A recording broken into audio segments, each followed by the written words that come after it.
श्री हरिवायुगुरुभ्यो नमः. ध्वनिमुद्रण 30.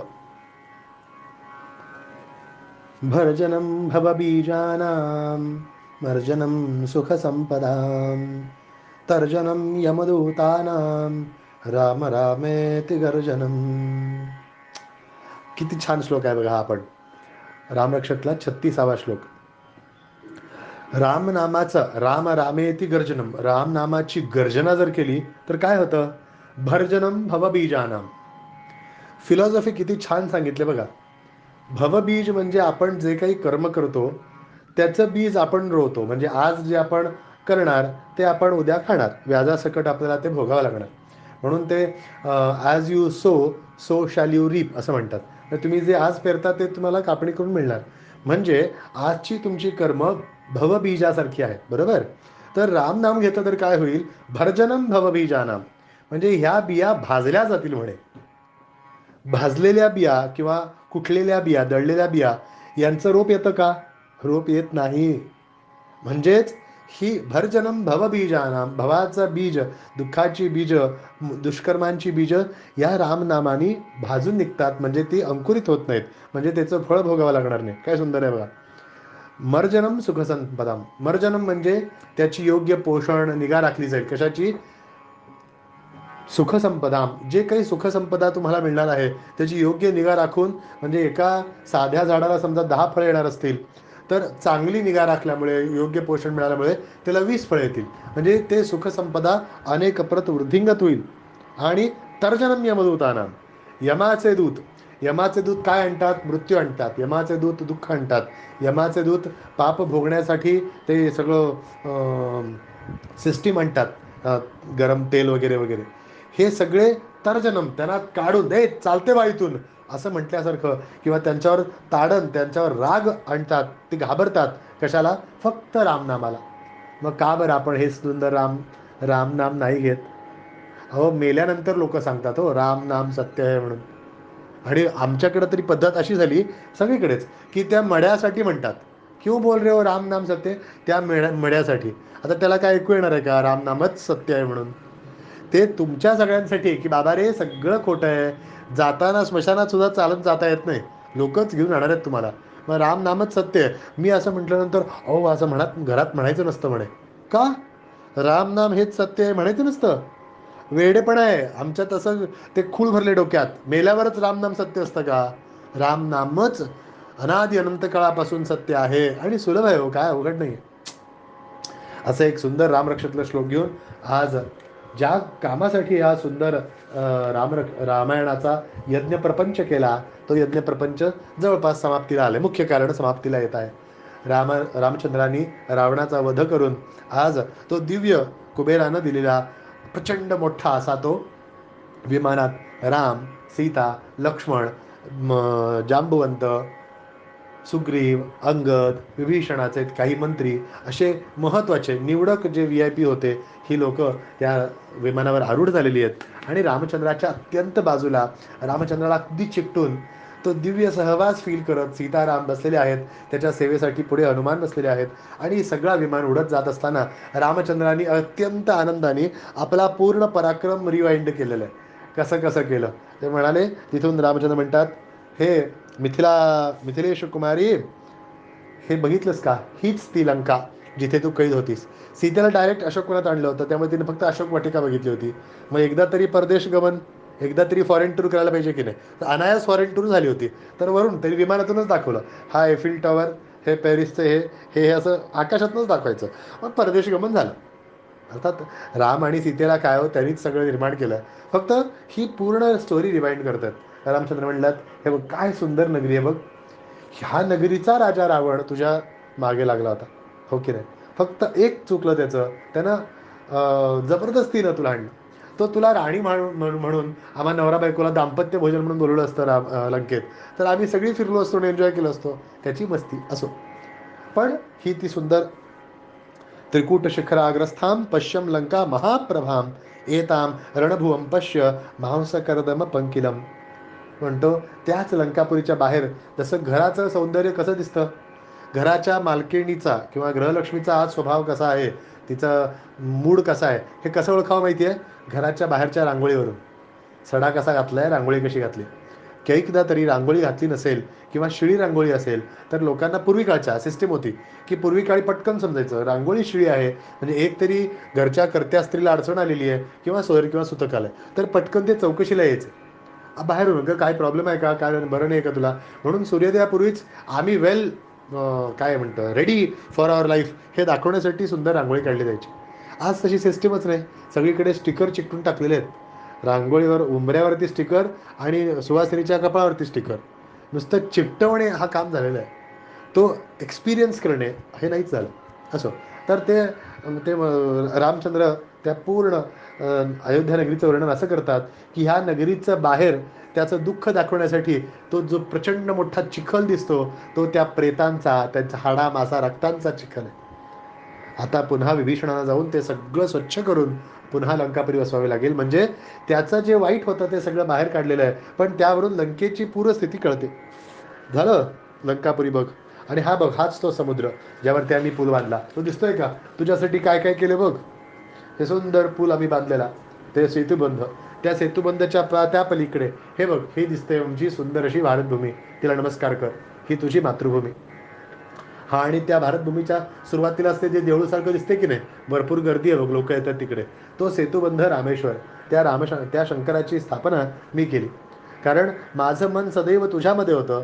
तुझ्यातलं मन पुन्हा या सेतुबंधनामध्ये, या संपूर्ण वानरामध्ये स्थित होण्यासाठी म्हणून या कसणाऱ्या शंकराची उपासना मी तिथे केली.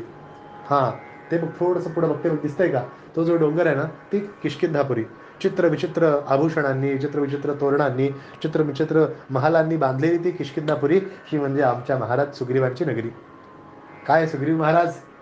सुग्रीव म्हणाले, महाराज तुमची इच्छा असेल तर माझ्या पत्नी ताराला घेऊ का?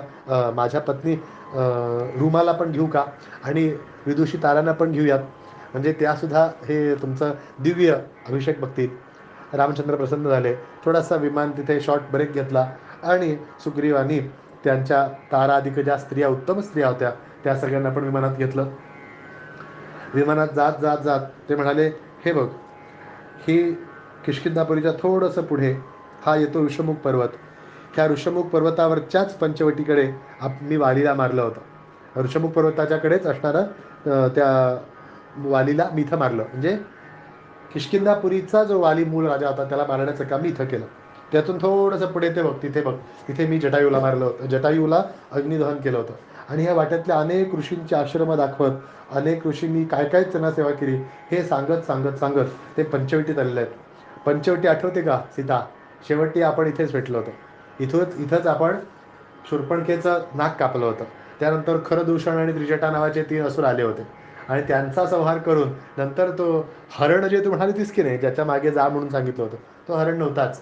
मी तुला सांगत होतो की सगळी माया मी रचली आहे, मला माहिती आहे तो हरण खरा नाही आहे म्हणून, पण तू ऐकलं नाहीस. म्हणून मी गेलो तिथेच. लक्ष्मणाने तुला एक रेखा आखून दिली, त्या रेखेत सुद्धा तू राहिली नाहीस. अर्थात हे सगळं लोकांसाठी, मूलतः त्यांना माहिती होतं माया सीतेची रचना सगळं माहिती आहे. मग तिथून त्या राक्षसाचा संहार केलेलं दाखवलं. अगस्त्य मुनी आणि सुतीक्ष्णांचा आश्रम दाखवलं. चित्रकूटचे पर्वत दाखवलं. इथेच कैकईचा पुत्र म्हणजे भरत मला भेटायला आला होता. आणि हे बघ आलोय आपण, जवळ येतोय, आपल्या अयोध्या नगरीकडे येतोय. तो यमुनेचा तट बघ. यमुनेच्या तटावरती तो भारद्वाज मुनींचा आश्रम बघ. अरे, भारद्वाज ऋषींना भेटून आपण त्यांना नमस्कार करायला होता. तर ते म्हणाले की आता आपण 10 मिनटं काही वेळ भारद्वाज ऋषींच्या आश्रमामध्ये आपण घालू. त्या भारद्वाज ऋषींच्या आश्रमाच्या जवळच असणाऱ्या गंगा तिला बघून रामचंद्राने नमस्कार केला. येशाम भगीरथी गंगा दृश्यते लोकपावनी. लोकांना शुद्ध करणारी अशा गंगादेवीचा नमस्कार करून सीता म्हणाली की जात असताना त्या गुहच्या नौकेतून जात असताना मी गंगामाईला एक नवस बोलला होता की सुखरूप परत आल्यानंतर तुझी ओटी भरीन, आपण ते उरकून घेऊया का अगोदर, पण कसंही सुखरूप आलेलो आहोत. तर रामचंद्र म्हणाले, बरं झालं, मला सुद्धा भारद्वाज मुनींना भेटायचं होतं, माझी भेट होईल आणि तुझी गंगापूजनही होईल. असं सांगून त्या यज्ञपतींनी म्हणजे रामचंद्रांनी अत्यंत आनंदाने आपला विमान खाली उतरायला सांगितलं. उतरायच्या अगोदर त्यांनी लांबून ती शरयू नदी आणि ती बघा आमची अयोध्या असं त्या सीतादेवीला दाखवत भारद्वाज मुनींच्या आश्रमामध्ये उतरलेले आहेत. पूर्णे चतुर्दशे वर्षे पंचम्यां रघुनंदन भरद्वाजं मुनिं दृष्टा ववंदे सानुज प्रभू. 14 वर्ष पूर्ण झाल्यानंतर शुद्ध पंचमीच्या तिथीला भारद्वाज ऋषींच्या आश्रमात रामचंद्र आलेले आहेत. रामचंद्रांनी अत्यंत श्रद्धेने भारद्वाज ऋषी मुनींना नमस्कार केलेला आहे आणि पहिला प्रश्न, मुनी तुमचा आशीर्वाद द्या म्हणून सांगितलं. आणि पहिला प्रश्न काय विचारतात, सुभीक्षाम वर्तते योद्धा जीवंती चही मातरः शृणोती कंचित भरतः कुशल्यास्ते सहा अनुजा. भरत आपला अनुज असणाऱ्या शत्रुघ्नाबरोबर व्यवस्थित तरी आहे, गावात या शहरात या नगरीमध्ये सगळं कुशल तरी आहे, असा प्रश्न भारद्वाज ऋषींना विचारला. तुम्हाला काय वाटतं असं का विचारलं असेल? पहिलं तरी स्वाभाविक कारण होतं की सगळं ठीक आहे ना, हे आता चालूच आहे, आपण अयोध्यापुरीमध्ये तिथे विचारलं शकलो असतो. पण इथे भारद्वाज मुनींना विचारण्याचं कारण मला असं वाटतं की भरत जर ऑलरेडी संतृप्त आणि हॅपी असेल तर आपण का उगाच जाऊन त्याला डिस्टर्ब करावा, ही भावना असू शकते असं मला वैयक्तिक वाटतं. म्हणून म्हणजे गावात जायच्या अगोदर हा मेसेज त्या भरताला पोचायच्या अगोदर त्यांनी भारद्वाज मुनींशी भेटले आणि त्यांना विचारलं. आणि भारद्वाज ऋषी म्हणतात, अरे रामचंद्रा, तुझ्या विचारण्याचा हेतू मला कळाला. श्रुत्वा रामस्य वचनम भारद्वाज प्रहृष्टधी, आनंदी झाले आणि म्हणाले, प्राह सर्वे कुशलिनो भरतस्तु महामना फलमूलाकृता आहारो जटावल्कल धारका. सगळं सगळं उत्तम चाललेलं आहे, भरभराट आहे, व्यवस्थित आहे.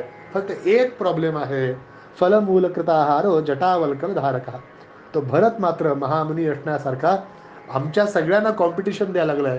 त्याची दाढी वाढली, जटा तो वल्कल धारण करतोय, तो रोज फलमध्ये, इथं फलमूल कृत आहार म्हणून सांगितलं. फल आणि मूल, फक्त फलमूलच खाऊन राहतो, बाकी तो काहीही खात नाही. राजवाड्यामध्ये खाली बसून तुझ्या पादुका तिथे ठेवून, पादुके सकलम्यस्य राज्यत्वम सुप्रतीक्षते, तो पादुकाला साक्षी ठेवून रोज जणू काही पादुका बोलतायत तसं तो तुम्हाला निवेदन करतो, तुमची परवानगी घेतो आणि राज्यकारभार चालवतो. सगळं काही उत्तम आहे, पण श्रेष्ठ महामना असणाऱ्या या भरताचं फक्त थोडासा प्रॉब्लेम आहे, तो खूप कृश वाटतं. त्वम ब्रह्मा, हे बघितल्यानंतर रामचंद्र म्हणाले, तो तर वेडाच आहे, मला माहिती आहे. आणि त्याला हे शिकायचं होतं म्हणून त्याच्या नशिबी मीच लिहून दिलं. तो आता उत्तम शिकून विद्वान झालाय. हे म्हणून आता रामचंद्र म्हणाले, आमचा पण नमस्कार स्वीकार करा. असं रामचंद्रांना नमस्कार स्वीकार केल्यानंतर ते भरद्वाज ऋषी खूप सुंदर स्तोत्र करतात. आता रामचंद्राचा कौतुक समारंभ सुरू आहे आणि अत्यंत सुंदर भारद्वाज म्हणजे महाश्रेष्ठ ऋषी कौतुक करतायत. त्वं ब्रह्म परमं साक्षात आदि मध्यांतवर्जितः त्वमग्रे सलिलं त्वष्टा तत्रं सुप्तोऽसि भूत्कृतं नारायणोऽसि विश्वात्मा नारायणमन्तरात्मकः त्वन्नाभिकमलोत्पन्नो ब्रह्मा लोकपितामह अतस्त्वं जगदामीशा सर्वलोकनमस्कृतं त्वं विष्णुर्जानकी लक्ष्मी शेषोऽयं लक्ष्मणाभिधा. मोठं स्तोत्र आहे, पण तो पहिले 3 श्लोक तुम्हाला सांगितले कारण ते महामुनींनी रचलेला श्लोक आहे, कानावर तरी पडावा आपल्या. भारद्वाज ऋषी म्हणतात की तूच साक्षात ब्रह्म आहेस रे, तू साक्षात आदी मध्य अंत करता आणि यांच्या पलीकडचा आहेस. आदी मध्य आणि अंत म्हणजे भूतकाळ, भविष्यकाळ आणि वर्तमान काळ, ह्या 3 काळाचा करता तू आणि याच्या पलीकडचाही तू, अनादी अनंत सनातन सत्य तूच नारायण आहेस. आम्हा सगळ्या जीवांचा जो मूल कारण आहेस तो तूच आहेस. तूच या तुझ्या पापणींनी तू डोळे उघडलेस की जग सृष्टी होते, डोळे मिटलेस की जग प्रलय होतो, संपतो. असा तू श्रेष्ठ एक ब्रह्मदेवाच्या बोलण्याचा मान राखून मनुष्य अवतार घेतलायस, मला माहिती आहे. आणि हेही माहिती आहे, त्वं विष्णुर जानकी लक्ष्मी, तू विष्णू आहेस, जानकी लक्ष्मी आहे. आणि शेषोयम लक्ष्मणाभिधा, लक्ष्मण हा शेष आहे. भरपूर वर्णन केले त्यांनी. पूर्णोपी मूढदृष्टीना विच्छिन्न इव लक्षसे, की आम्ही सगळे मूढ आहोत, तुला साधारण माणूस समजतो, पण तू माणूसच्या रूपामध्ये तो श्रीमंत नारायण आहेस. हा अत्यंत तुझ्या मनाचा मोठेपण आहे, तुला स्वतः अवतार घ्यायची काहीच गरज नव्हती. जगत्वम जगदाधारस्त्वमेव पालकः परिपालकः, जग निर्माण करता तू, त्याचा परिपाल करणारा तू. त्वमेव सर्वभूतानां भोक्ता भोज्यम जगतपते, त्याचा नाश करणारा तू, तू भोक्ता, तू भोज्य, तू जगतपते, प्रत्येक भूतमात्रामध्ये व्याप्त तू. मी तुम्हाला सांगू का देवाचं काम, भगवंताचं काम काय? मी तुम्हाला सांगितलं होतं, भगवान स्वतः काही करत नसतात, ते शक्तिरूपात सगळ्यामध्ये आहेत, बरोबर. पण तुम्हाला मी एक सिक्रेट सांगतो, आमच्या आचार्यांनी सांगितलं होतं, एक लक्षात घ्या. भगवान काय करतो, तो प्रत्येक वस्तूला एनर्जी पुरवतो, बरोबर. पण एनर्जी पुरवतो म्हणजे तो काय करतो, तो स्वतःच एनर्जी आहे, करेक्ट. मग तो म्हणजे एखादी बॅटरी टेपमध्ये घातली की बॅटरी आता आपली एनर्जी देणार वगैरे असं काय नाही. ती बॅटरी टेपला घातली किंवा घड्याळात घातलं असेल की घड्याळ ऑटोमॅटिक जसं सुरू होतं तसं ते प्रत्येक जीव मात्र सुरू होतात. मग नेमके भगवान काय करतात तुम्हाला सांगू, आतापर्यंत कधीच नाही सांगितलं, तुम्हाला सांगतो. भगवान प्रत्येकाचं विचार केंद्र म्हणजे मन जे आहे त्या मनात स्थित आहेत आणि तिथे बसून तुमचे संकल्प लिहून ठेवत आहेत. तुमचे संकल्प लिहून ठेवत आहेत. तुमचा पाप आणि पुण्याचं कर्म नाही, संकल्प. म्हणजे ज्या क्षणी तुम्ही एखादं कर्म करण्याचा विचार करता त्याच क्षणी तुमचं पाप आणि पुण्य लिहून ठेवलं जातं. तुम्ही कर्म करण्या अगोदर तुम्ही जेव्हा म्हणाल अरे थोडी व्यवस्था झाली, वेळ मिळाली की एक पंढरपूरला जाऊन येईन म्हणतो, पंढरपूरला जाऊन आला, गेला नाही अजून, पण त्यानं चांगला मनापासून उत्तम संकल्प केला. ज्या वेळेला प्रत्यक्ष तुम्ही पंढरपूरला जाल तेव्हा त्याचं ॲडिशनल पुण्य तुम्हाला मिळेल. मग तिथं गेल्यानंतर सुद्धा कशा पद्धतीनं जाल, काही वारकरी मी बघितलेत किती श्रद्धेनं म्हणजे सर्वस्व विठ्ठल म्हणून जातात आणि काही नुसती नाटक करायला जातात, फोटोज काढून सेल्फीज काढून. देवाच्या दर्शनाचं जायचंच नाही, नुसतं खायचं प्यायचं मजा करायची म्हणून जाणारी पण आहेत. मग ज्या क्षणी तुम्ही मनापासून संकल्प करता तेव्हा एक पुण्य आणि प्रत्यक्ष कर्म करता तेव्हा डबल पुण्य, दुसरं पुण्य. आणि ते सुद्धा पुण्य डिपेंड करतं की तुम्ही किती शुद्ध मनाने ते करता. म्हणजे फक्त संकल्प करण्यासाठी भगवान पाप पुण्य देतो एवढंच नाही. तुम्ही त्या माझ्या शेजाऱ्याच्या घराला ना आग लागू दे असं म्हणाला, त्यांनी आग लावली असं पाप सुद्धा लिहिलं जातं कर्म करायच्या अगोदर. म्हणून सावधान, मनावरतीच संस्कार का करायला पाहिजेत की संकल्पानिशी तुम्हाला पुण्य आणि पाप मिळत आहे. प्रत्यक्ष कर्म केल्यानंतर वेगळंच आहे, लक्षात घ्या. म्हणून मन कधीही शुद्ध ठेवा. अंतःकरण शुद्धी सर्वात पहिली क्रायटेरिया सांगितली भक्तीमध्ये. भगवान प्रत्येकाच्या अंतरात्म्यामध्ये बसून त्यांनी पूर्वी केलेल्या पापपुण्यानुसार त्यांना हा जन्मामध्ये त्यांच्या सोय करणे, म्हणजे ह्या जन्मामध्ये ते पाप आणि पुण्य ॲडजस्ट करणे प्लस तुमच्या मनातले संकल्प नोट डाऊन करणे, हे काम भगवान करत आहेत. आणखीन एक काम करतात भगवान, तिसरं काम काय माहिती आहे, तुम्ही श्रद्धेने किती वेळा त्याला हाक मारली हे सुद्धा ते लिहून ठेवून तुम्हाला कधी भेटायचं, काय भेटायचं, कसं भेटायचं, ते भेटल्यावर काय द्यायचं सगळं सुद्धा ठरवत आहेत. संकल्पामध्ये तुम्ही मनामध्ये जेव्हा करता तेव्हा अरे हा देवाची पूजा केली तर किती बरं होईल. कालच्या प्रार्थना मी बघितल्या आहेत, अक्षरशः माझ्या अंगावर रोमांच आला. किती सुंदर लिहिता तुम्ही लोक. ज्यांनी नाही लिहिलं त्यांनी लिहा, मला पोस्ट नाही केलं तरी चालेल, माझ्यासाठी नकोच आहे ते. तुम्ही स्वतःसाठी तरी अवश्य प्रार्थना लिहा. मला अंगावर रोमांच येतो. किती सुंदर सुंदर कवी लोक आहेत. नाही यमक जुळत किंवा नाही शब्द सुचत आहेत, नो असू दे, पण तुम्ही लिहिलं. तुम्ही ज्या क्षणी तुमच्या मनात इच्छा आली की आय शुड थँक श्रीराम, मला रामचंद्राला आय लव्ह यू म्हणायचं आहे, तर तुम्ही ते मनात संकल्प केला की त्याला पोचतं. असं त्या भारद्वाज ऋषी त्याचं कौतुक करत आहेत की सगळ्यांच्या अंतरी राहून तू सर्वांचं योगक्षेम पाहत आहेस. तू एवढंच नाही, ही संपूर्ण माया सुद्धा तुझ्या अधीन आहे. संपूर्ण जेवढे काही ब्रह्मादिक देवता आहेत ते तुझ्या अधीन आहेत. सगळे सगळे जीव तुझ्यावर डिपेंडंट आहेत, सगळे जीव. तुझ्या इच्छा मात्र प्रभो सृष्टी. तुझी इच्छा झाली की सृष्टी तयार होते. प्रत्येकाच्या आयुष्यात काय घडायचं काय नाही हे सगळं तुझं सुपर कम्प्युटर ठरवत आहे. त्यामुळे तू अनंत अनंत धन्य धन्य आहेस. पण मात्र तू खूप कृपाळू पण आहेस. का माहिती आहे की एवढ्या दलदलीत एवढ्या वाईट ठिकाणी फसलेल्या माणसांना सुद्धा उद्धार करण्याची तुझी मनापासून इच्छा आहे. म्हणून रामचंद्रा अवतार कथाम लोके ये गायंती गृह्णंती च अनन्य मनसो मुक्तिस्तेषामेव रघुत्तमः. त्यांना तुझ्यावरती प्रेम करता यायला पाहिजे म्हणून तू अनेकानेक अवतार केलेस, अनेकानेक ग्रंथ लिहिलेस, अनेकानेक लीला केल्यास, जेणेकरून ते सर्व करत असताना तुझ्यावर त्यांचं प्रेम जडो. आणि एकदा प्रेम जडलं, तुम्हाला मी सांगू का, परीस माहिती आहे तुम्हाला, परीस एक काल्पनिक पदार्थ आहे की जो एक लोखंडाला शिवला की लोखंड सोनं होतं. बरं ह्या परिसांनी लोखंडाला किती वेळ शिवायला लागतं माहिती आहे का? किती वेळ वगैरे नाही, एकदा फक्त टच झालं खतम सोनं. ज्याप्रमाणे एकदा तुझ्या भक्तीचा स्पर्श झाला, एकदा उत्तम भक्ती झाली, खतम, तुम्ही सोनच झाला. सोनं हे अविनाशी आहे, त्याला गंज बिंज कुठले रिॲक्शन वगैरे काही होत नसतात म्हणून ते महाग आहे. तसं तुमचं सोनं होतं, फक्त ते एकदा तो दिव्य स्पर्श व्हायची गरज आहे. म्हणून तुम्ही अनंत अनंत दिव्य स्पर्श होण्यासाठी आकर्षित केलेल्या आहेत लोकांना की बाबा माझ्या एवढ्या कथा आहेत, माझ्या एवढ्या लीला आहेत, माझी एवढी नावं आहेत, काय करता बघा. तुम्हाला माहिती आहे, मी पूर्वी पण सांगितलं होतं की हे रामायण भागवत कोणाला ऐकायचं भाग्य असतं? मी कित्येक जणांना पाठवतो बरं का. मला तरी परवा दिवशी माझे एक अत्यंत जवळच्यांनी फोन केला की त्यांचा आणखीन एक ग्रुप करून ते त्यांच्या सोसायटीमध्ये रोज हे स्पीकरवरती लावतात आणि ऐकतात, यावरती चर्चा करतात. लॉकडाऊनचा परिणाम म्हणजे इतकी लोक ते ऐकतायत. हे हजारो लाखो करोडो लोक जगात आहेत. मग याच लोकांना काय ऐकायला मिळतं? यांच्यापर्यंतच का पोहोचलं किंवा ऐकावं असं वाटतं? काही लोकांनी पहिल्यांदा 2-4 दिवस ऐकले असतील आणि मग बास बाबा कंटाळा आला असं पण असून सोडूनही दिलं असेल. मग तुम्हीच काय ऐकताय?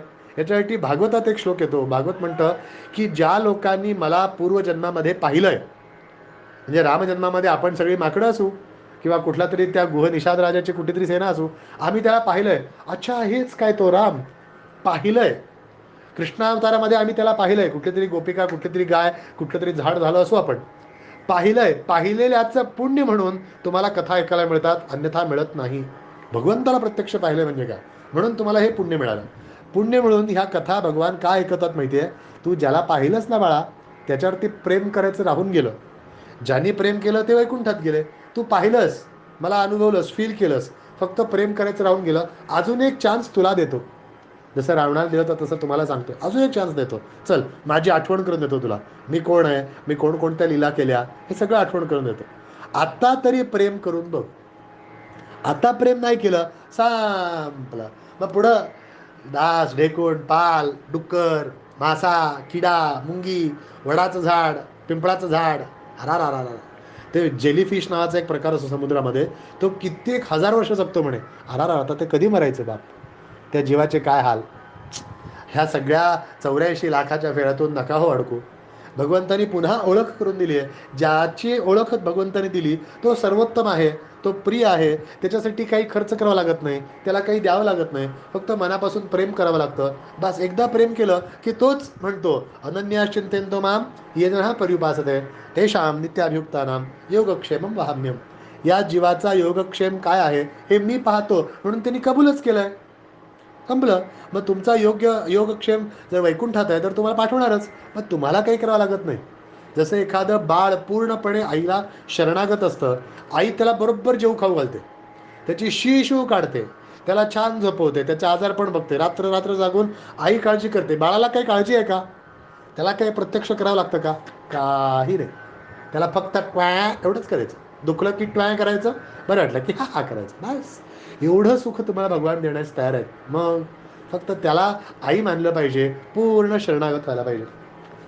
हे सगळं वर्णन भारद्वाज ऋषी सांगतायत. मी ते सांगायला लागलो की वर्ष लागेल, इतकं सुंदर वर्णन आहे. प्रार्थया आम्ही जगन्नाथम पवित्रम कुरुमे गुहम. आता एवढं सगळं वर्णन करून ते म्हणतात की हे जगन्नाथा, माझी एक प्रार्थना आहे की स्थित्वाद्यम भूत्वा सबलः श्वो गामिष्यसी पत्तनम. की तुम्ही तुमच्या पूर्ण जी काही महत्त्वाची माणसं आल्यात, तुम्ही रामायणाचे मेजर कॅरेक्टर्स आहात, तर तुम्हाला एक सेंड ऑफ पार्टी द्यावी. शेवटचं माझ्याकडे तुम्ही भोजन करून माझा आदरातिथ्य स्वीकार करावा, मग पुढं जावं, अशी माझी इच्छा आहे. राम म्हणाले की या मानुष अवतारामध्ये तुम्ही भारद्वाज ऋषी आहात, गुरु आहात, तुमची आज्ञा शिरसा वंद्य. ठीक आहे, दुपारचं भोजन मी तुमच्याकडे घेऊ. दुपारचं भोजन करून म्हटल्यानंतर सगळी सिद्धता केली. त्या भारद्वाज ऋषींनी कामधेनूचं आवाहन केलं. कामधेनू तिथे आली आणि प्रत्येकाला इच्छा भोजन नावाचा एक प्रकार पूर्वी होता, आता तो लुप्त आहे. इच्छा भोजन म्हणजे तुम्हाला काय पाहिजे ते बनवून घालायचं. 100 माणसं असतील तर 100 लोकांचे 100ही पदार्थ करायचे, अशी एक पद्धत होती. आता ते शक्य नाही. कुठलं एक रसमलाई करून बफे करून भिक्षांदेहीसारखी व्यवस्था केली की झालं. किती विचित्र वाटतं ना. मोठमोठी माणसं हातात ताट घेऊन एक चपाती द्या, एक भाजी द्या, असं फिरत असतात. काय खातात त्यांनाच कळत नसतं. असो, आता कलियुग आहे, काहीच करता येत नाही. पण इच्छा भोजनाची व्यवस्था केली. रामचंद्र तिथे बसून त्यांच्याकडून दिव्य तत्वज्ञान घेत असताना एक मुहूर्तानंतर रामचंद्र म्हणाले की हनुमंता, तुझ्याकडे एक महत्त्वाचं काम आहे. तो इथून शृंगवेरपुरात जायचंस, जिथे गुह नावाचा तो निषादराज, त्याला मी वचन दिलं होतं 14 वर्षानंतर तुझ्याकडे येतो. आणि तो म्हणाला ठीक आहे, तुम्ही येईपर्यंत मी इथूनच राज्यकारभार करतो, मी आज जाणार नाही. त्यामुळे ते येणं माझी वाट बघत असेल. काय प्रेम आहे बघा. त्याला सांग की लक्ष्मणासहित रामचंद्र आलेले आहेत. हे पहिला वेडा. आणि दुसरा वेडा तो तिथे नंदीग्रामामध्ये एक छोट्याशा कुटियामध्ये बसलेला आहे. मला आता भारद्वाज ऋषी म्हणतात की तो अत्यंत कृश झाला आहे, त्याच्या डोळ्यात प्राण आणून तो माझी वाट बघतोय. आणि त्यांनी वचन दिलं होतं भरतानी की रामचंद्रा, तुला यायला 1 दिवस जरी उशीर झाला तरी तू ज्या दिवशी येशील ना त्या दिवशी माझा मृत्यूनंतरचा पहिला दिवस असेल. म्हणजे 14 वर्ष संपलेल्या वेळी तू इथे यायला पाहिजेस.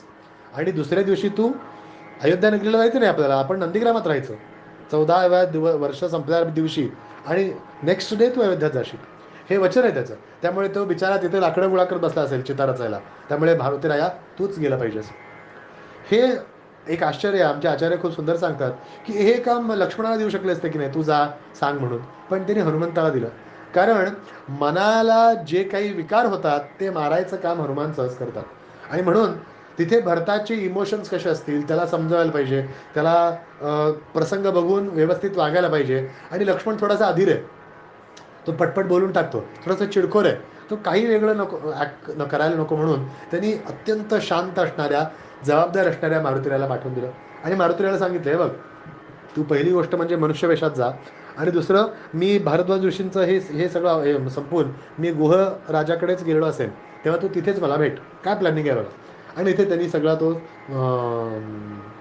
भरद्वाज ऋषींचा जो आदरातिथ्य होता तो स्वीकार केला. मनुष्यवेश धारण केलेला हनुमंताने अगोदर गुहराजाकडे गेले. गुहराज रोज ज्या ठिकाणी रामचंद्र ज्या मार्गे गेले होते की नाही, तिथं रोज नजर टक लावून बघत होते, कधी रामचंद्र येतील. व्यवहार करायचा, रोजचं काम करायचं, पुन्हा कधी रामचंद्र येतील, कधी रामचंद्र येतील. हे बघून हनुमंताला राहवलं नाही. ते मनुष्यवेशात तिथे गेले आणि निषादराज तुम्हीच का? तो म्हणला हो का, काय झालं? तर त्यांनी कडकडून मिठीच मारली म्हणे हनुमंताने. हनुमंता हा भगवंताचे भक्त, निषादराज गुहसुद्धा भगवंताचे भक्त, त्यांनी स्वतःला भाऊ मानून त्याला कडकडून मिठी मारली. काय तुमचं प्रेम आहे, धन्य आहात. रामचंद्र लक्ष्मणासहित येत आहेत, दुपारपर्यंत तुमच्याकडे पोचतील, तयार राहा.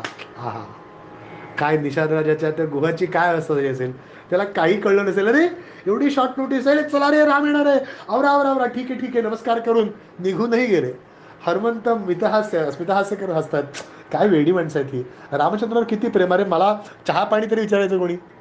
पण त्याला कळलं, हनुमंता हे समजूतदार होते, चला कामाला लागले. मग नंतर एक जबाबदारी होती, आता तिथे नंदीग्रामला गेलं पाहिजे. नंदीग्रामला गेले. नंदीग्रामला गेल्यानंतर तिथून बाहेरून, कुटियाच्या बाहेरूनच भरतावरती लक्ष ठेवलं, म्हणजे त्याचं काय मत आहे, तो कसा आहे आता वगैरे. तर तिथे दूतांनी अडवलं, काय काम आहे तुमचं? ब्राह्मण वेश होता. मला भरतराजांना भेटायचं, म्हणजे काही महत्त्वाचं काम आहे का, प्रजेचं काही काम आहे का? म्हणजे प्रजेचं नाही, भरतांचं पर्सनल आहे. म्हणजे पर्सनल काम ऐकायला ते आता फ्री नाहीत. का बरं? ते ऋषी वसिष्ठांबरोबर चर्चा करत आहेत. हां, आत्ता कशाबद्दल? नाही म्हणे, ते चिता वगैरे रचतायत आणि त्यांचे भावाचं काही म्हणजे रामचंद्राचं काही त्यांना पत्ता कळला नाही, काय येणार आहे काय येणार आहे, त्यामुळे ते संध्याकाळी प्राण सोडणार म्हणतात आणि सगळं काही वसिष्ठ ऋषींना सोपवत आहेत. म्हणून म्हणले, नाही तर मला त्वरित गेलं पाहिजे, त्यांच्यासाठी अत्यंत महत्त्वाची सूचना आहे. आणि पटकन आत गेले, भरताला नमस्कार केला, वसिष्ठांना नमस्कार केला, आणि भरत रडत आहेत. आणि भरताने पटकन अश्रूपासून, काय हवं ब्राह्मण कुमार म्हणले तुम्हाला अत्यंत प्रिय अशी गोष्ट तुम्हाला सांगायची आहे. त्यांनी त्याचं वर्णन करतात की अंगावरती रुद्राक्ष धारण करून, जटाजुट वल्कल धारण केलेले, फलमूल आदी भोजन केलेले. मला तरी एका ठिकाणी असं वाचण्यात आलं की 14 वर्ष गोमूत्रामध्ये कण्या भिजून खात होते, म्हणजे आपली जिव्हा लावले सुद्धा नाही. का? माझ्यामुळं रामचंद्र तिथं तेवढं कष्ट सहन करतायत, त्याच्यापेक्षा एक काकण जास्त कष्ट मी सहन केले पाहिजे. काय सुंदर बंधू प्रेम म्हणजे काय. मला तरी आश्चर्यच वाटतं, एवढंही प्रेम करू शकतात. आजही काही लोक आहेत असंच प्रेम करणारी, अशीच प्रेम राहावं. माझी कळकळीची विनंती आहे, जेवढे काही बंधू आहात ना, तुम्ही एकाच आईच्या उदरातून आलात, तुमचं स्थान, मूल स्थान, जन्मस्थान एक आहे. का बरं एकमेकांबरोबर युद्ध करता? का बरोबर एकमेकांबद्दल वाईट आपण चिंतायचं? काहीच गरज नाही. तुम्ही ज्यावेळा जन्म घेतला तेव्हा तुम्ही आपल्या आईवडिलांना ॲग्रीमेंट केलं होतं का की मी एकटाच असेन, किंवा मी 2 भाऊ असू, आमची निम्मी वाटणी पाहिजे, माझ्या नावाने एवढं प्रॉपर्टी पाहिजे, असं काहीच नव्हतं. तुम्ही पूर्ण शरणागत होऊन तुमच्या आईवडिलांच्या पोटी आलात. मग तुम्हाला काय अधिकार आहे तुमच्या एकमेकांमध्ये बांधण्याचा? तुमचा या पूर्ण संसारावरती अधिकार शून्य आहे. तुमच्यावरती अधिकार तुमच्या आईवडिलांचा आहे, त्यांचं ऐकणं हे तुमचं परमकर्तव्य. थोडंसं ॲडजस्ट करून राहावं असं मला वाटतं. तोडायला खूप वेळ लागत नाही, पण पुन्हा जोडणं खूप कठीण आहे.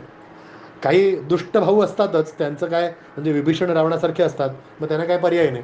पण तरी तोडायला खूप सोपं आहे, जोडून राहायला खूप कठीण आहे. हा प्रयत्न करावा तुम्ही. इथे भरत महाराजाचा तो रूप पाहून हनुमंताला गदगदून आलं. त्याने पुन्हा त्याला कडकडून मिठी मारली. म्हणले, अहो ब्राह्मण श्रेष्ठ, तुम्ही मला का मिठी मारताय? ते म्हणाले, नाही, मी ब्राह्मण श्रेष्ठ नाही, मला ओळखा, मी तोच हनुमान आहे, रामचंद्राचा दूत. तुमचं एवढं प्रेम पाहून तुम्हाला आनंदाची गोष्ट सांगायला येतोय की तुम्हाला मारुतीराय म्हणतात रामचंद्र, लक्ष्मण आणि जानकी सहित, तसेच सुग्रीव आणि विभीषणासहित विशेष विमानामध्ये बसून रावणादिकांचा संहार करून समस्त साऊथ इंडिया हे दुष्ट असुरांपासून त्या स्वच्छ करून आज पुन्हा अयोध्येमध्ये येत आहेत. स्वागताची तयारी करा.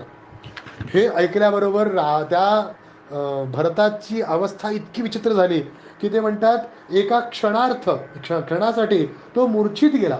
एव मुक्तो महातेजा भरतो हर्षमूर्छित हा आनंदाने मूर्छित झाला. आता काय करावं? आला राम, संपलं. 14 वर्षानंतर कोणीतरी प्रॉमिस केलं आणि आलाय. हे बघून वसिष्ठांनी त्याला प्रज्ञेवर आणलं. आलिंग्यम भरता शीघ्रम मारुतीम प्रियवादिनीम. मारुतीला कडकडून मिठी मारली. अरे काय ग्रेटेस्ट भावा, तू काय बातमी आणलीस माझ्यासाठी. अरे जणू काही मेलेल्या माळत असलेल्या माणसाला तू संजीवनीच आणून दिलीस. आता अमृतच पाजलंस. आहा देवो न मानुषो वा त्वमनुक्रोशादि हा गता. तू देव आहेस रे, माणूस नाहीच आहेस. मला वाटतं तू देवांपेक्षाही मोठा आहेस. माझं अनंत जन्माचं पुण्य सगुण साकार रूप होऊन माझ्या समोर आलंय. मारुतीराया, मी तुझ्यासाठी काय करू? काय म्हणतो बघा, गवाम शतसहस्रंच ग्रामाणांच शतंवरम. तुला शतसहस्र म्हणजे 100,000 गायी देऊ का तुला?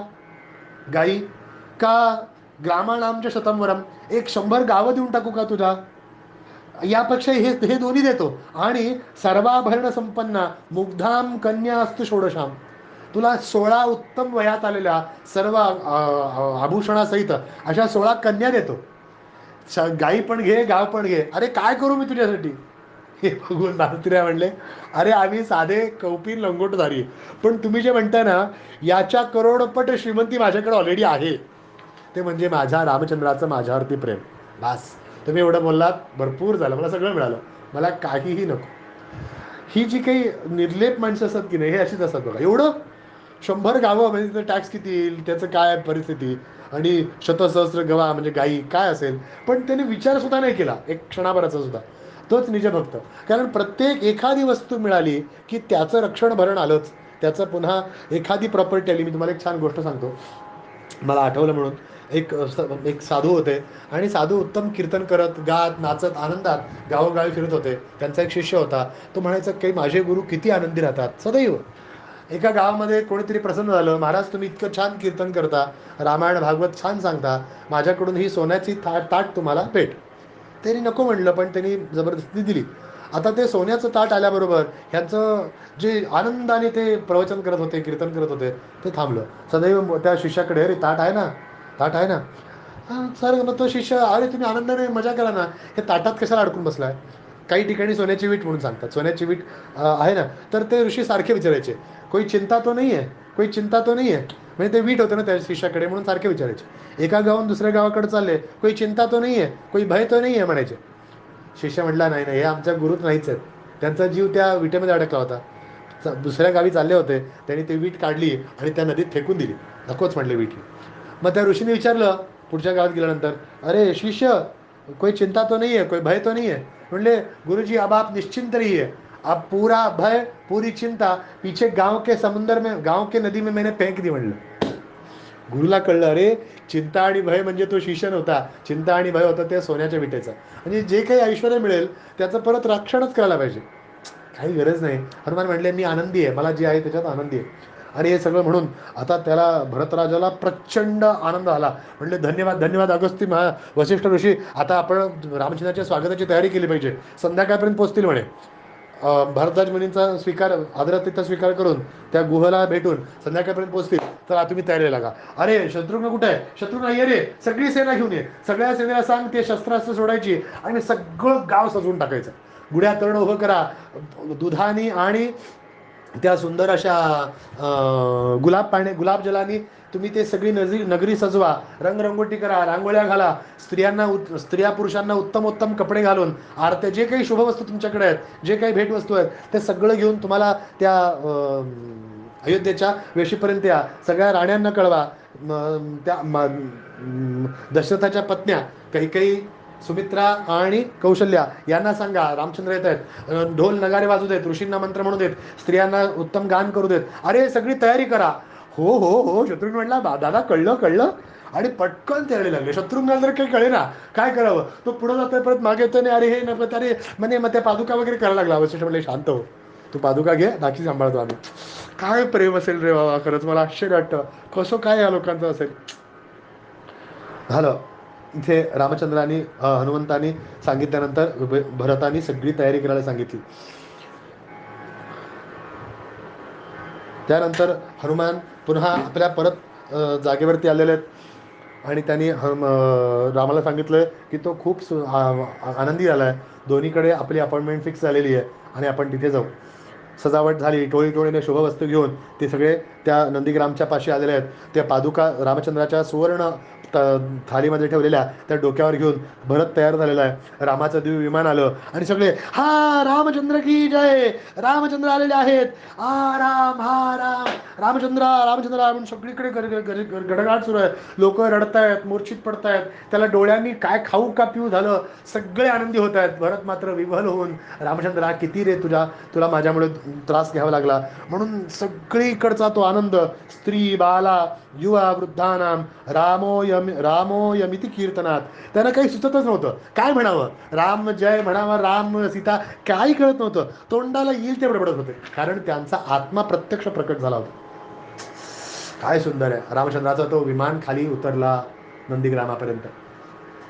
नंदीग्रामात उतरल्या बरोबर रामचंद्राने भरताला बोलवलं. अरे भरताला पाहिलं लांबून आणि त्याला त्या विमानातच बोलवलं.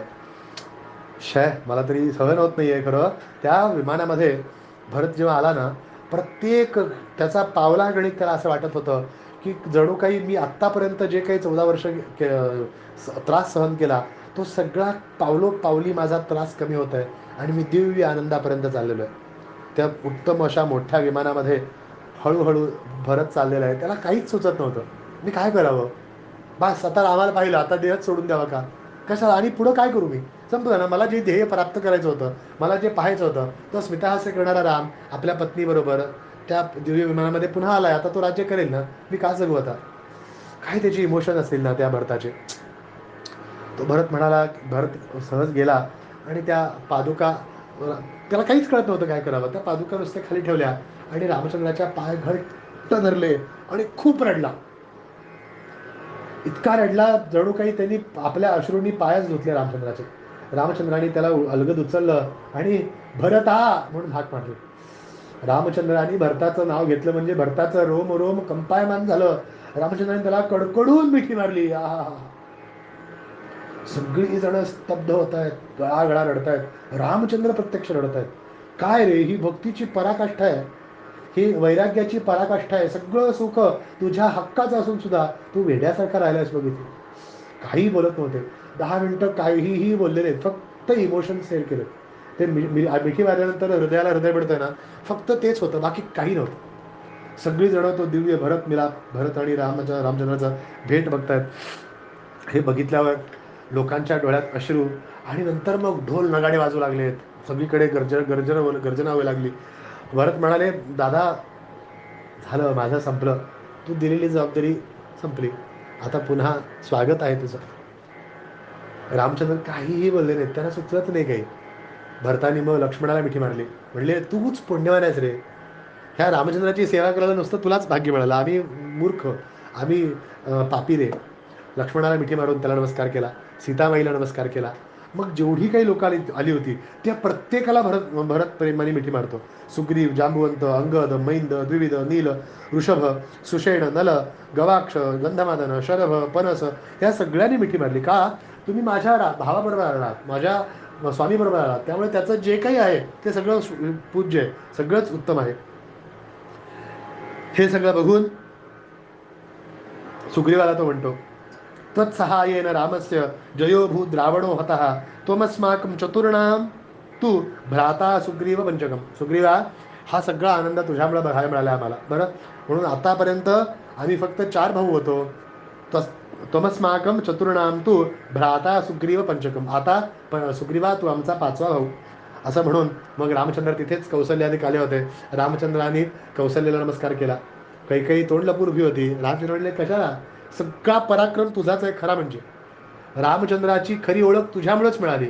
तू मला बाहेर घातलं नसतंस तर हा पराक्रमच घडला नसता. काय रामचंद्राचा मोठेपणा बघा. कैकेयीला कडकडून मिठी मारली आणि म्हणाले की आई तुझ्या हातचं मला खूप छान वाटतं. त्या सिरियलमध्ये दाखवलं की ती कैकेयी नेहमी स्वयंपाक केला की रामचंद्रासाठी वेगळं करून ठेवायची, कारण तो लाडका मुलगा होता. भरत तर पोटचा मुलगा असून रामचंद्र म्हटलं माझ्यासाठी वेगळं काढून ठेवलंयस ना तू. आनंद देणारा तो भगवान कसा असतो बघा. कैकेयी म्हणाली नाही मला माहिती आहे तुला ना ते राजभोग आवडतो ना, मी तुझ्यासाठी करून ठेवला आहे हो, आणि तुझ्यासाठी वेगळाच करून ठेवला आहे.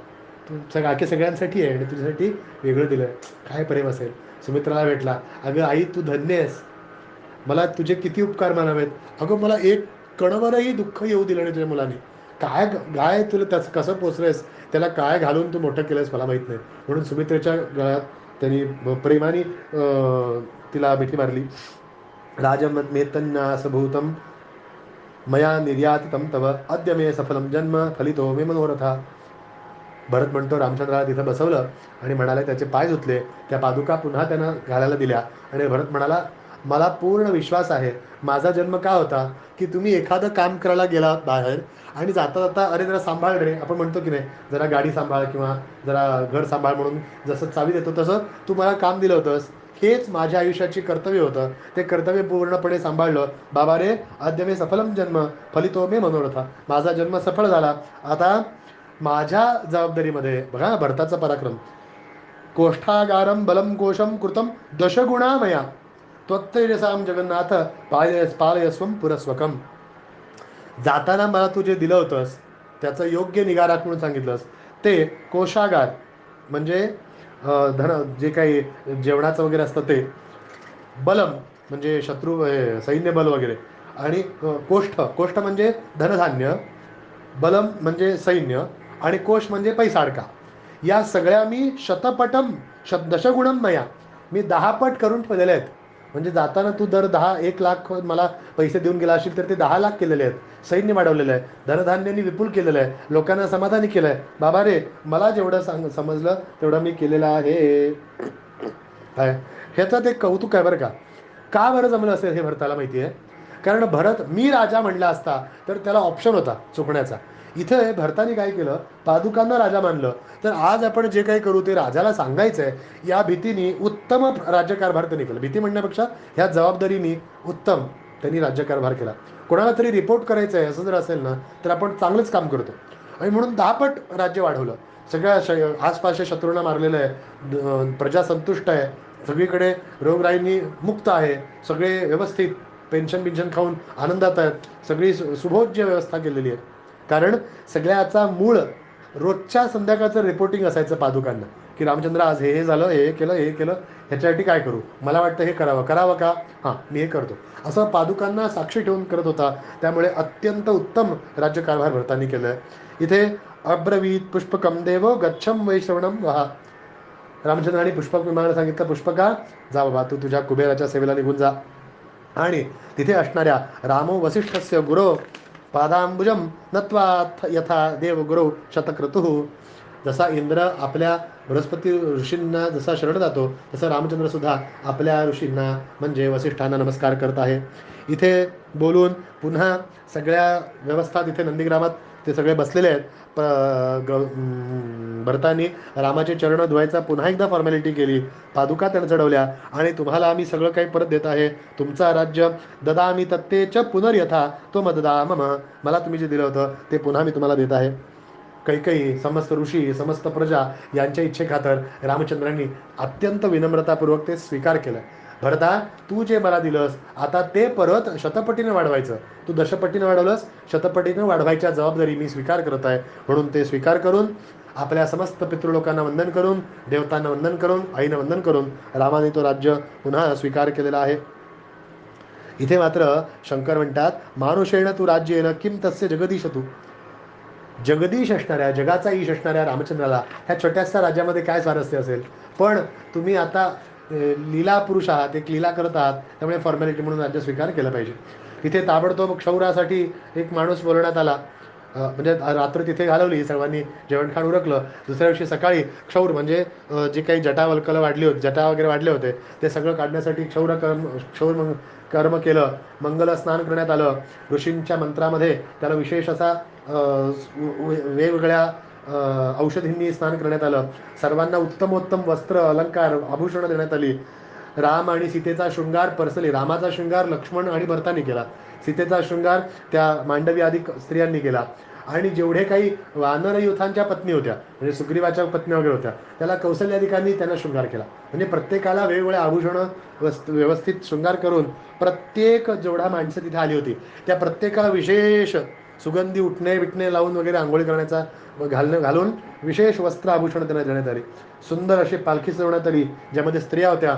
सुंदर असे रथ सजवण्यात आले ज्यामध्ये प्रत्यक्ष रामाचा स्पेशल एकदम हायफाय रथ, त्याचा सारथी स्वतः भरत होता. आणि बाकी सगळ्यांसाठी रथ होते. काही त्यातल्या त्यात ओके लोकांसाठी साधे रथ आणि घोडे होते. हत्ती, सगळे वानर लोक तरी मानुष रूपमास्थाय वानरा गजवाहना. जेवढी वानर आली होती की नाही स्पेशल, ती सगळी माणसाच्या रूपात आली. लोक काय म्हणतील, माकडं कशी हत्तीवर बसत म्हणून. आणि माणसाच्या रूपात त्यांनी गजवाहन, गजावरती बसले आणि नगरामध्ये त्यांचं दिव्य स्वागतासाठी चाललेले आहेत. आणि इथे किती सुंदर आहे बघा, अयोध्या नगरी पूर्ण सज्ज झाली होती. आणि अयोध्या नगरीमध्ये रामाचा ते दिव्य असा रथ वगैरे आले. आणि काय विचित्र बघा, धन धन धन धन नाशिक ढोल सुरू झालेला आहे. रामचंद्रावरती अविशेष पुष्पवृष्टी होत आहे. सगळीकडून त्या रामचंद्राचा जय जयकार होत आहे. आवर्तून आकाशामधून देवादिक नृत्य करून त्यांच्यावरती पुष्पवृष्टी करत आहेत. तिथे सगळीकडे रामाचा जय जयकार सुरू आहे.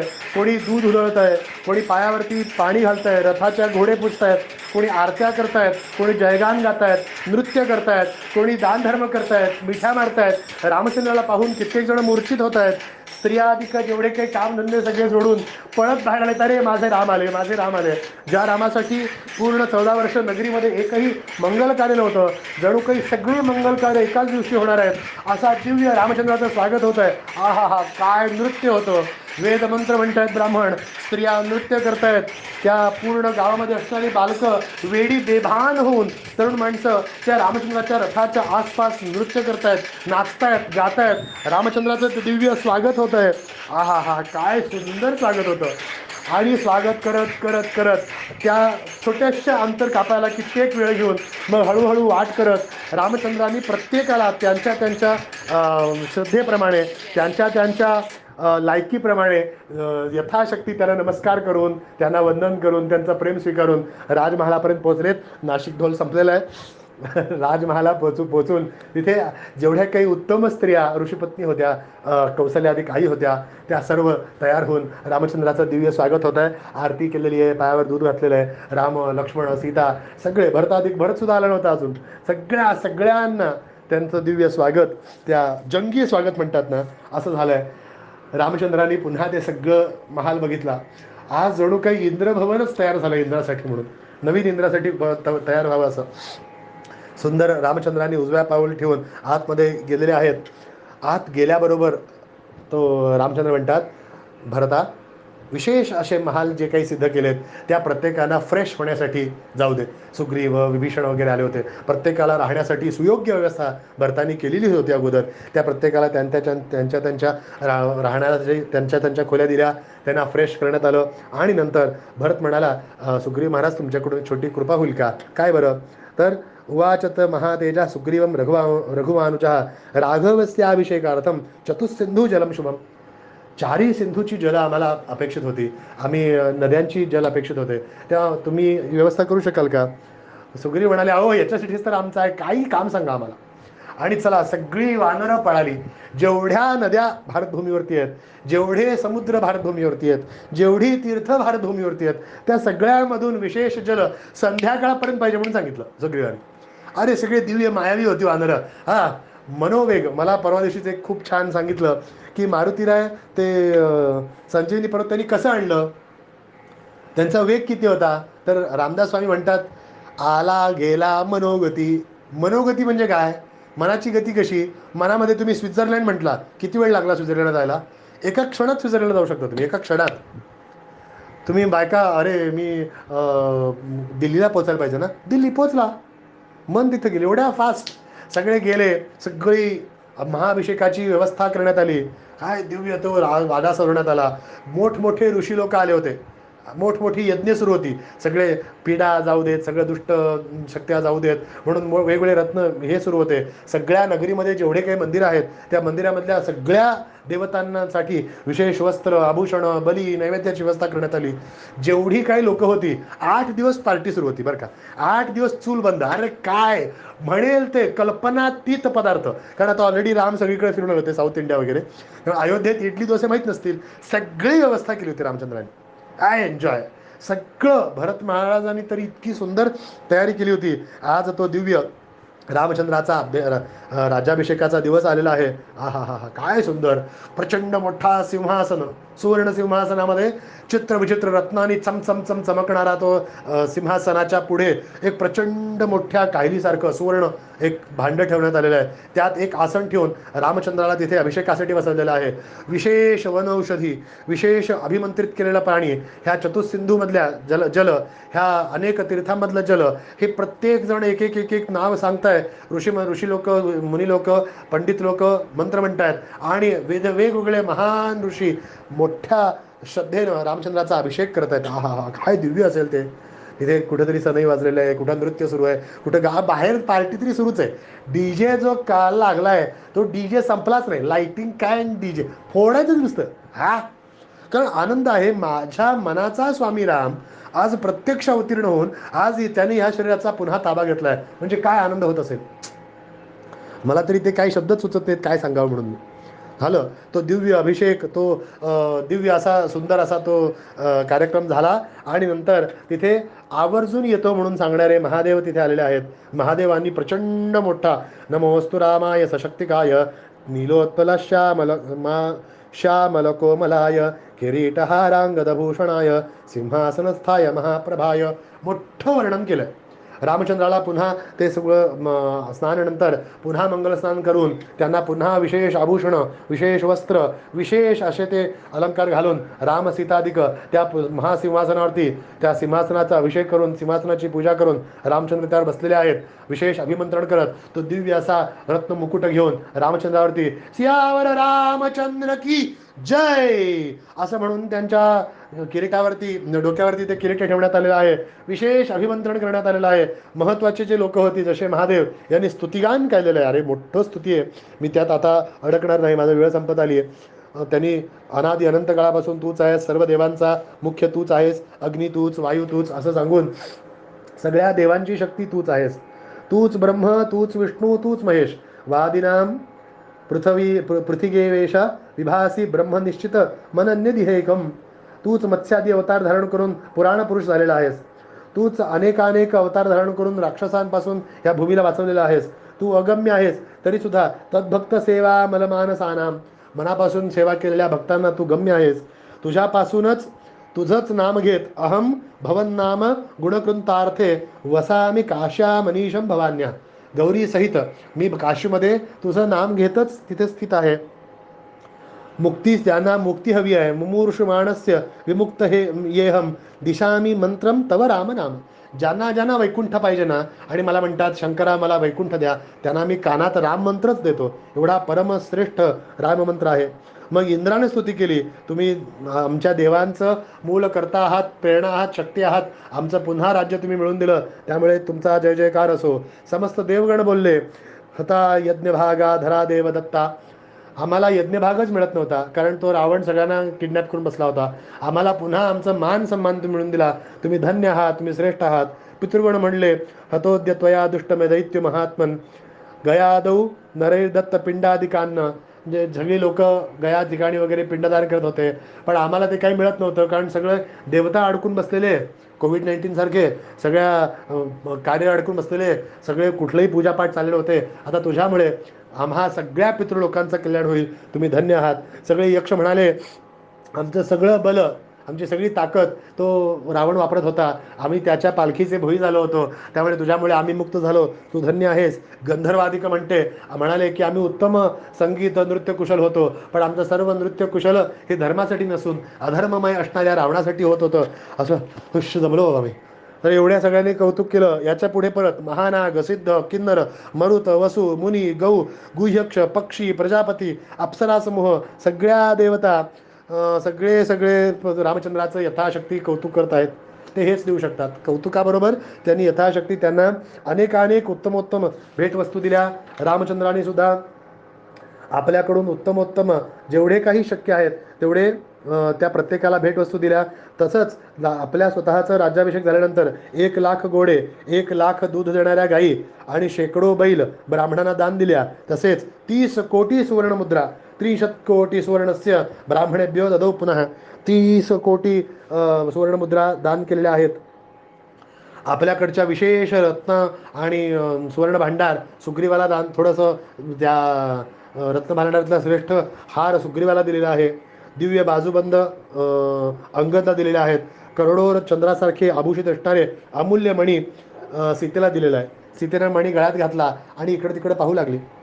राम म्हणाले, काय झालं हे सुमुखी, तुला ज्याला हे हार द्यायचा आहे ना ते तिथे कुठेतरी काम करत बसलं असेल. आणि म्हणून असं म्हणून हनुमंताला बोलवण्यात आलं. हनुमंताने आनंदाने तो हार स्वीकार केला आणि तो धारण केला. काही ठिकाणी एक लोककथा आहे की त्यांनी ते फोडून राम नाम आहे का पाहिलं आणि आपल्या हृदयातला राम सीतानं दाखवलं. तो पण छान कथा आहे, पण ती अध्यात्म रामायणात नाही. प्रत्येकात रामचंद्र व्याप्त आहेतच, फक्त ते तिथे व्यक्त होत नाहीत. म्हणजे मोबाईलमधून राम काही व्यक्त होणार नाहीत किंवा पुस्तकातून व्यक्त होणार नाहीत. पुस्तकातल्या अणूमध्ये पुस्तकाच्या अणुप्रमाणे राम तिथे स्थित आहेतच. पण हनुमंताने ते स्वीकार केलं. एवढं सीतेचं प्रेम बघून रामचंद्र हनुमंताला म्हणतात, हनुमंस्ते प्रसन्नोस्मी वरम वर कांक्षितम दास्यामी देवेरपी यद्दुर्लभम भुवनत्रय. राम म्हणतात की बाबा रे, मला पण तुला काहीतरी वरदान द्यायचं आहे, तू खूप कष्ट केलेस माझ्यासाठी किंवा तुझी भक्ती मी प्रसन्न आहे, काय हवं तुला. त्याला हनुमान म्हणले, माझा एकच प्रॉब्लेम आहे म्हणे, त्वन्नाम स्मरतो राम न तृष्यती मनोमम. राम नामाने माझं मन तृप्तच होत नाही. त्यामुळे जोपर्यंत या भूमीवरती राम नाम आहे, मी काय सांगतो लक्षपूर्वक आहे का, यावत स्थास्यती ते नाम लोके तावत कलेवरम. जोपर्यंत या भूमीवर रामनाम आहे तेव्हा जिथं जिथं श्रद्धायुक्त रामनाम आहे तिथं तिथं मी तिष्ठत असावं असं मला वरदान द्या. पवन असुत हनुमान की जय. आंजनेय स्वामी गोविंदा गोविंदा. श्रेष्ठ अशा हनुमंतानी हे मागणं मागितलं. रामचंद्र म्हणाले, हा स्थितम त्वा मनु यास्यांती भोगा सर्वे ममाज्ञा. तू चिरंजीवी होशील आणि प्रलय कालापर्यंत तू राहशील असं त्याला वरदान दिलेलं आहे.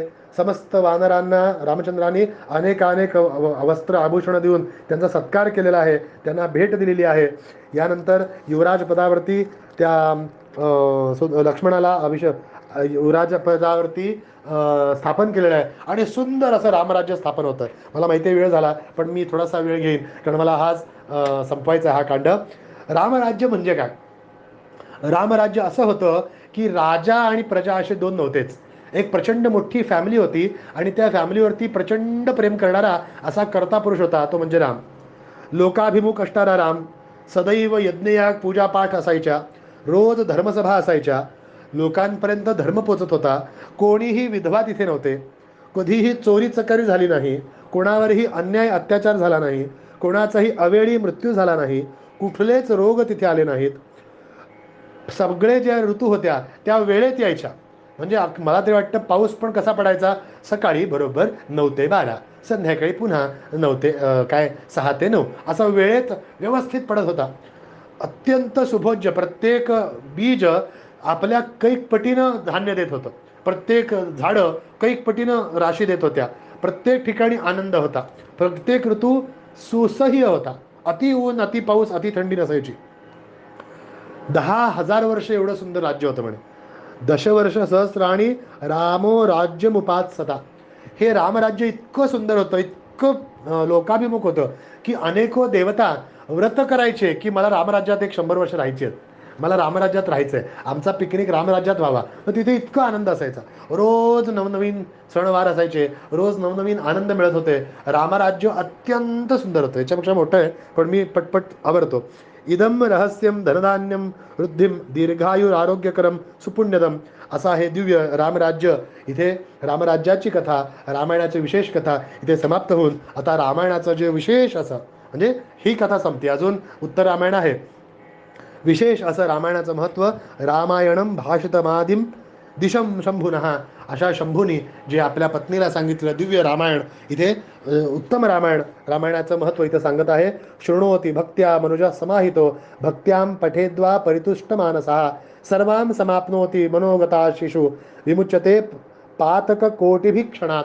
जो श्रद्धेनं हे रामायण ऐकत आहे, सांगत आहे, याच्याबद्दल चिंतन करत आहे, त्याची एका क्षणात, पातक कोटिभी क्षणात, कोट्यावधी पापांच्या राशी एका क्षणात जळून जातील. जसे कित्येक सूर्यापर्यंत पोचलेल्या कापसाच्या राशीला जाळायला एक ठिणगी पुरे, तशीच हे रामायणाचं वैशिष्ट्य आहे. जो ऐकतो वाचतो तो अत्यंत विशेष पापापासून मुक्त होऊन विशेष रामाच्या पायी त्याचं गती होते.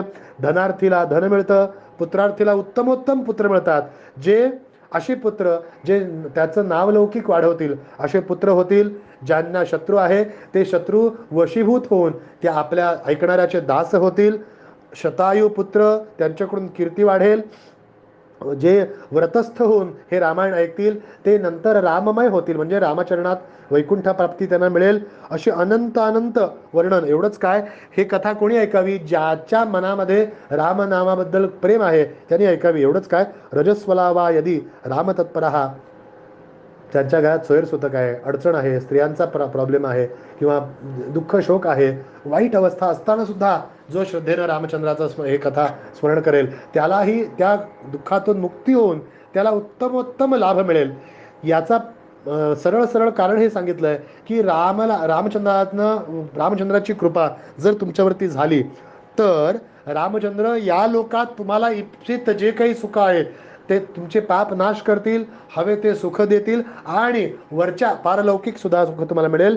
पठंती वा स्वयं वक्ता तेषम राम प्रसिद्धती, जो वक्ता आहे त्याच्यावर सुद्धा रामचंद्राची विशेष कृपा होईल.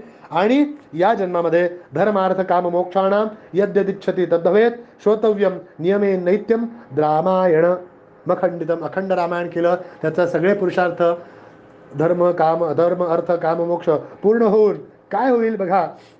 आयुष्यम आरोग्यकरम कल्पकोट्य घनाशनम, आयुष्य मिळेल, आरोग्य मिळेल, 1 कोटीपर्यंत सगळी पापांतून नाश होऊन काय होईल.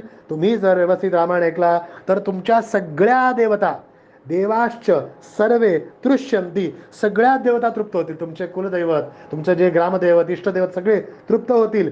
ग्रहा सर्वे महर्षया, सगळे वाकडे तिकडे ग्रह जे आहेत, हे माझा शनी, हा सगळा प्रॉब्लेम एका क्षणात जाऊन सगळे ग्रह हर्ष होऊन तुम्हाला पूज्य होईल. तुम्ही त्याला पूज्य व्हाल, ते तुम्हाला आदराने बघतील. रामायणस्य श्रवणो तृप्तंती पितरस्तथा, जेवढे काही पितृदोष आहेत, ग्रहदोष आहेत, वास्तुदोष आहेत, हे दोष ते दोष सगळे जाऊन ते सगळे तुमच्या साठी म्हणून तुमच्यावर प्रेम करतील. अशा विशेष अध्यात्म रामायणमेत अद्भुतम वैराग्यम विज्ञानयुत पुरातनम पठंती शृण्वंती लिखंती ये नरा तेषां भवेस्मिन् पुनर्भवा भवेत. त्या माणसाची सगळी मनोरथ पूर्ण होऊन हा जन्म कृतार्थ होऊन पुढचा जन्म अत्यंत श्रेष्ठ आनंदी होईल. त्यांचं पाप असेल शिल्लक तर, आणि नसेल तर दिव्य अशा वैकुंठ लोकात तुमचं डायरेक्ट ट्रान्सफर होईल, जिथे नित्य नूतन आनंद मिळत राहील. अशा श्रेष्ठ असणाऱ्या अध्यात्म रामायणाला अनंत अनंत नमस्कार. अध्यात्म रामायण सांगणाऱ्या शंकर पार्वतीला अनंत अनंत नमस्कार. अध्यात्म रामायण लिहिणाऱ्या व्यासांना अनंत अनंत नमस्कार. अध्यात्म रामायण सांगण्यासाठी प्रेरणा देणाऱ्या माझ्या सर्व मित्र बांधवांना अनंत अनंत नमस्कार. ज्यांनी अध्यात्म रामायण श्रद्धेनं श्रवण केलं त्यांना अनंत अनंत नमस्कार सांगून अध्यात्म रामायणाचा हा कांड इथं संपवतो. आज रामायण संपलं नाही, अजून उत्तरकांड, अजून त्याच्यानंतरचं काय हे ऐकायचं आहे ते ऐकू उद्या याच वेळी याच ठिकाणी. तोपर्यंत कालचा होमवर्क उत्तम झालेला आहे आणि उद्याच्या होमवर्कसाठी मी तुम्हाला एक छोटंसं काम देतो. रामायणामध्ये तुम्हाला आवडलेल्या रामचंद्राच्या ज्या लीला आहेत त्याचे रामचंद्राची 10 नावं तुम्ही लिहायची आहेत. जसं कौसल्याधिपती, कौसल्यानंदन, दशरथनंदन, सीतापती किंवा असे जे काही त्याच्या लीलांची नावं तुम्ही लिहायची आहेत. 10 नावं लिहायची आहेत, पहिलं होमवर्क. दुसरं, आज विशेष असा पर्व रामायणाचा इथे युद्धकांड समाप्त झालेला आहे, म्हणून तुम्ही जितके शक्य आहे तितकं रामनामाचं स्मरण करायचं आहे. श्रीराम जय राम जय जय राम म्हणा, जय श्रीराम म्हणा. तेवढं जपसंख्या जेवढी होईल ती तुम्ही मला आजच्या पुरती सांगायची आहे. बरं, 10 रामनाम लिहायचे आहेत आणि राम जपसंख्या सांगायची आहे, असा होमवर्क देत लांबलेला आजचा विषय इथं संपवतो. तुमच्या अखंड मनामध्ये रामचंद्राची ती दिव्य मूर्ती राहोत, नाम यश कीर्ती राहोत असे प्रार्थना करत विषय संपवतो. सियावर रामचंद्र की जय.